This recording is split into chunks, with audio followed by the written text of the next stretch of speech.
meron po yan siya dating dingding, ma'am. Talagang naanay na din po, kaya po siya tinanggal. Kasi nalalaglag na din po talaga siya. Sira na po talaga siya.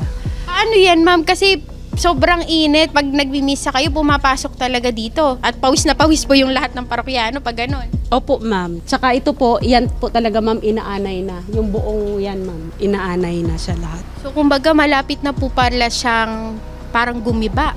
Opo, ma'am, tagilid na din po talaga siya. Ano na po talaga siya, nasira po talaga siya ng anay.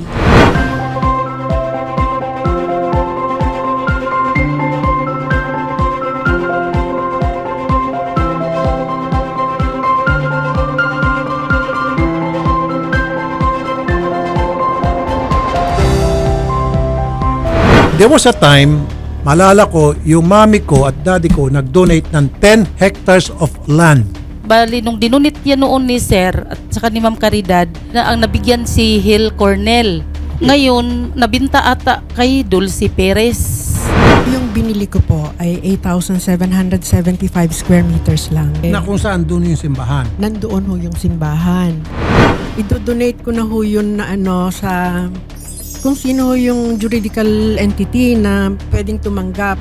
Ma'am Jocelyn, yung papagawa natin simbahan, malaki ha. Ano, gusto niyo aircon? Ay, praise the Lord po, sir. Maraming salamat po. Para pwede magpakasal doon, pwede magpabinyag.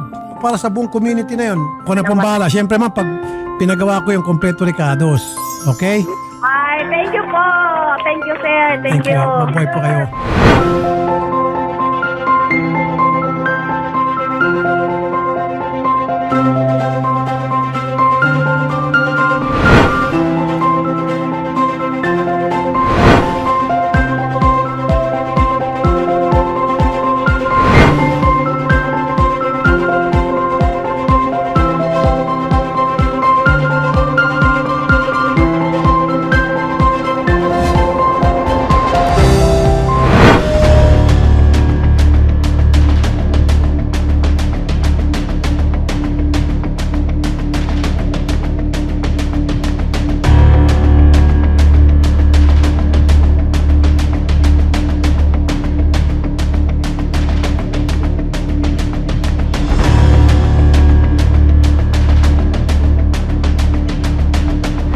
Magandang araw po sa inyo, ma'am. Kamusta po kayo ngayon? Okay naman po kami, ma'am. Masaya po kami sa amin ngayon na ito po yung hiniling namin sa kay Sir Tulpo na maibigay po sa amin yung tinitirikan ng aming simbahan at maipagawa niya. Salamat po sa pamilya Tulpo na kami po ay magkakaroon ng tunay na simbahan na hindi na kami mag-aagam-agam at ito po ay tutulungan po kami na maitayo sa pangalan po ng pamilya Tulpo. Kami po ay nagpapasalamat. So, ma'am, gaano na po ba katagal na nakatayo itong inyong simbahan? 1976 pa po siya, ma'am, nagsimula na naitayo po. Hanggang sa ngayon po ay umabot na po siya ng 50 years. Paano po ba nagsimula na buuin itong inyong simbahan? Sa gawa po ng pagbabayanihan po ng mga Katoliko po dito sa amin sa Candis, sa buong Bakungan po. Sa tulong po ni Pamilya Tulpo po. Napansin po namin na parang luma na po talaga siya dahil nabanggit nyo na more than 50 years now. So, kailan ba nagsimulang masira po ito? 96 kasi ako dumating dito. Ganito na po siya eh. Ano na siya. Yung may mga sira na po yung kahoy. Kasi may rihas yan siya, ma'am, natanggal lang yung simbahan na to. Minsan mahirap talaga kasi pag umuulan, kahit umuulan, tuloy po yung misa. Yung ulan, minsan pumapasok po dito sa amin sa loob. And din po yun, tuloy ang misa. Kahit umuulan po, nababasa po kami. Pag ano po ma'am, panahon na mainit, tapos minsan po nagmisa pa po sa labas. Kasi ito yung loob na to, ayaw na po minsan magmisa ng pare kasi sira na nga din po. Ano po yung nagkikip sa inyo na patuloy pa ring tangkilikin itong inyong simbahan? Kahit na mahirap ang kalagayan sa aming simbahan, talaga pong nagsusumikap kami na magsimba dahil yun talaga ang aming pananampalataya at ang aming bukasyon na inuuna talaga ang Panginoon bago ang lahat. Nagdidebosyon talaga na mga Katoliko sa simbahan na ito. So ngayon po, huwag kayong mag-alala. Si Sir Rafi po ay handang tumulong para po maging successful po yung pagiging bago at maganda itong inyong magiging simbahan. Salamat po, Senador Rapi Tulfo. Maraming salamat po at magbago na po ang aming simbahan. Susukatin po ito ng architect and then ng engineer and then yung pangako ni Sir Rafi na lalagyan natin ng aircon at ng solar panel. Matutupad. Maraming salamat po. Hanggat kami nabubuhay ay hindi namin makakalimutan yung tulong po ninyo mula po sa mga magulang nyo hanggang sa inyo po. Maraming salamat. Ito po yung aming simbahan at ito po yung binigay ni Ma'am Caridad na Santo, yung husband of Mary, Senior San Jose at yun naman ay Senior San Roque. Yan naman po ang Birhen ay dito na po talaga sa amin. At napansin ko rin po kasi sa likod, ma'am, ano po ba ito? Ay talaga po yan ma'am, sira na. Binuksan lang po yan ma'am at saka kasi nabubulok na din po yan dati yung simento. So gaano na po katagal nabutas itong inyong dingding? 2010 pa po yan, nasira po. Ay meron po yan siya dating dingding ma'am, talagang naanay na din po kaya po siya tinanggal. Kasi nalalaglag na din po talaga siya, sira na po talaga siya. Paano yan, ma'am? Kasi sobrang init. Pag nagmimisa kayo, pumapasok talaga dito. At pawis na pawis po yung lahat ng parokyano pag ganun. Opo ma'am, tapos nagkakataon din po minsan na umuulan, medyo kulimlim, walang init. Pero pag minsan na malakas ang init, pumapasok po dito sa loob. Ayun po ma'am, talagang yung yero po bago. Yan po yung bagong yero. Ito yung mga dati pa po talaga yan. Matagal na panahon na itong yero na to. Tsaka ito po, yan po talaga ma'am, inaanay na. Yung buong yan ma'am, inaanay na siya lahat. So kumbaga malapit na po pala siyang parang gumiba. Opo ma'am, tagilid na din po talaga siya. Yung aming simbahan, tagilid na din po talaga siya. Wala na po siya talagang na maganda pa siya tingnan. Wala na po. Panay, na po talaga siya, anay na siya lahat. Kumbaga nasira po talaga siya ng anay. And then may makikita tayo doon na parang may bitak pa po. Opo ma'am, talaga yan po ma'am. Kasi yung simento sa sobra na rin pong tagal. Kaya nabibitak na din po siya, tapos nagakrak na din po siyang nalalaglag. Okay, huwag kayong mag-alala ma'am dahil lahat po ng nanditong makikita nyo ngayon ay papalitan na po natin. Pero syempre, ititira natin yung mga poon po na dinonate kasi iyon ay may sentimental value para po dito sa simbahan. So okay po yun sa inyo? Opo ma'am, salamat po. At yun po ay para naman po sa amin. Ang kagalakan po namin ay galing po kay Sir Rapi.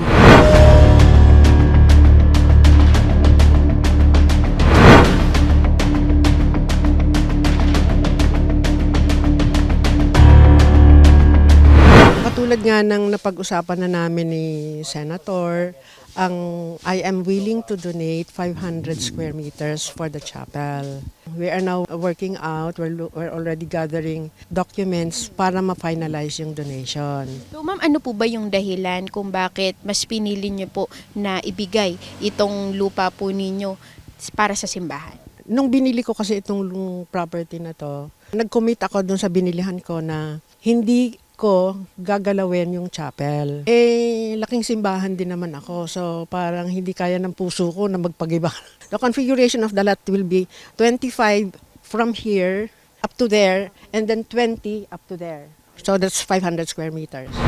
Kayo po ba ay inaalaw niyo po ang aming programa na simulan na ang pagsusukat at yung construction ng simbahan para po sa lalong madaling panahon ay maging safe na po yung ating mga parokyano dito sa Cadiz 1. Medyo excited si Senator na masimulan na itong kanyang yung charity dito sa community. Kahit wala pa yung deed of donation, pumapayag ako na simulan niya yung whatever needs to be done here.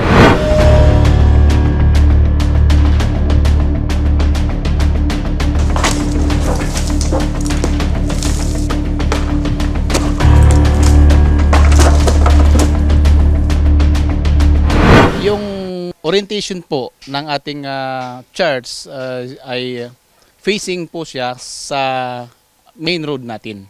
Doon po siya nakaharap. Para po sa architectural aesthetics natin, iharap natin siya sa kalsada. Actually, initially nagkanda kami ng site visit namin. So, ocular inspection kami and then we found out na yung building is hindi na talaga siya worth para gamitin pa. So we decided to design a new one para didemolish natin yung luma, and yun, nag-come up tayo sa pag-design ng bago and rebuild. So we will constructing the chapel as a new building para for in long-term gamit. As of now, ang status natin is complete na naman yung mga mga plans natin, designs approved na. So may budget na tayo. Actually, ang naging cost ng ating building project is in approximate 5 million. So the 4 million is allotted for the building construction itself, and the other 1 million is for the processing of permits, furnishings, and all other necessity for building to function upon completion.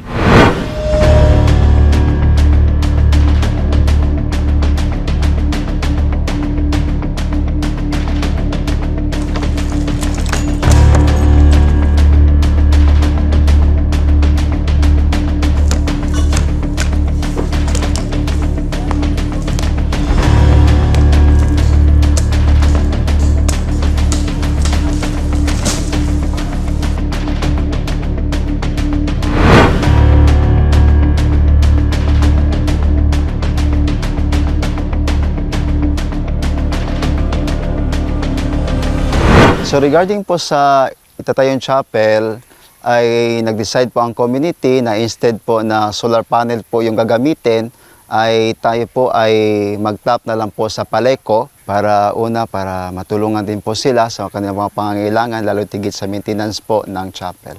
At ito po ay nakapangalan sa St. Francis of Assisi Parish. Maraming salamat po Sir Rafi at ang community po ng Candice Uno, ang St. Joseph Husband of Mary, ay talaga pong sila ay nagalak po sa inyo pong malaking tulong para po mapalago ang kanilang panampalataya sa Diyos at sa pamagitan po nitong magandang chapel in the future. May the grace and peace of God our Father, the source of all His blessings, be with you all. Like a wise master builder, I laid a foundation, and another is building upon it. May progress day by day to its successful completion. We ask this through Christ our Lord.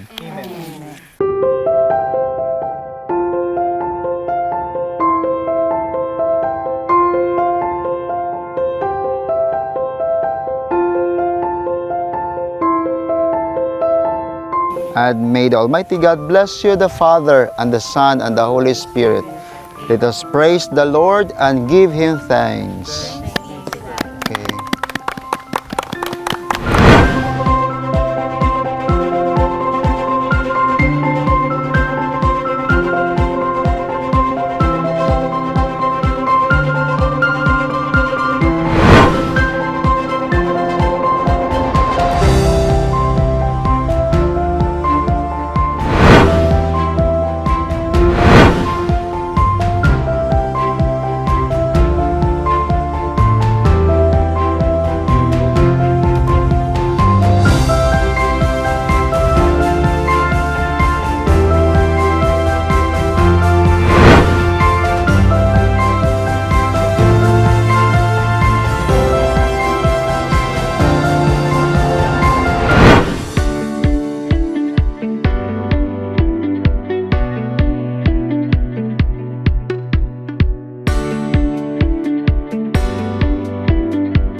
Rapi Tulfo, isang taong hindi ka iiwanan. Basta nasa tama ka, ilalabang ka ng patayon. Kahit na sariling reputasyon niya ang itaya, ipagtatanggol ka niya kahit siya ang mapahiya. Ang sarap kapag panatagsan man ng iyong tungtungan, dahil merong Rapi Tulfo ka na masusumbungan. Pag sa hirap ang lahat ay gusto mo ng tuldukan, gagawa ng paraan pa siya ang iyong tinakbuhan. Di lang basta solusyon sa iyong pinagdadaanan. Maraming mahirap ang binigyan ng kabuhayan. Mga tao na binuhay ang pag-asa na naglaho na. Mga taong sumuko na sa buhay ibinangon niya. Idol, napakasarap mo magmahal.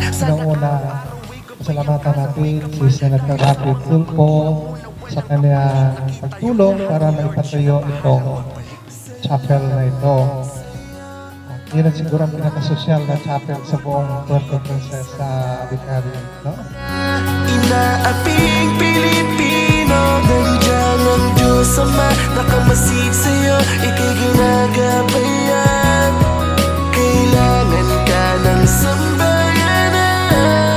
Idol Rapi Tulfo. Tanggapin ninyong lahat ito at tinigin. Ito ang kalis ng aking dugo ng bago at walang kagtipan. Ang aking dugo ay bubuhos para sa inyo at para sa lahat. Sa kapagpapatawad ng mga kasalanan, gawin ninyo ito sa pag-alala sa akin. Asawang nasisira, mga pinagbating kaibigan na nagkainggitan. Masasamang banta ay nagawa mong mapigilan. Ikaw ang naging takbuhan ng mga inaabuso. At dahil dun saludo sa'yo ang ating Pangulo, napakasarap na merong tulad mong aming Pagpalain kayo ng makapangyarihang Diyos, ang Ama, at ang Anak, at ang Espiritu Santo.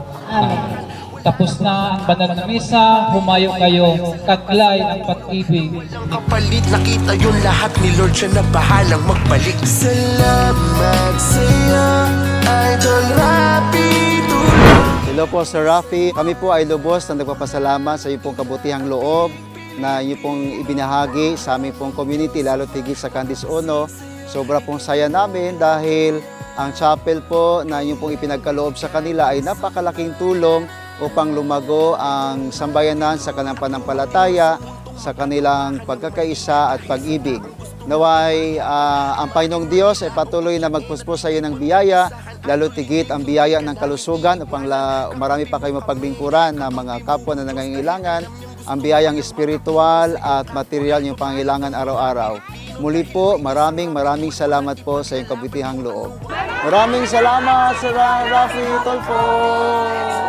Magsawang kami ay mahalin. Gumawa ka man ng isang mali, yung milong nagawa mo paring tama ang aming titingalain. Kailangan ka ng ating bayan, kailangan ka ng mga Pilipino, lalo ng mga maliliit. Salamat sa pagtulong mo ng walang kapalit, Panginoong Jesus na ang bahalang magbalik. Salamat sa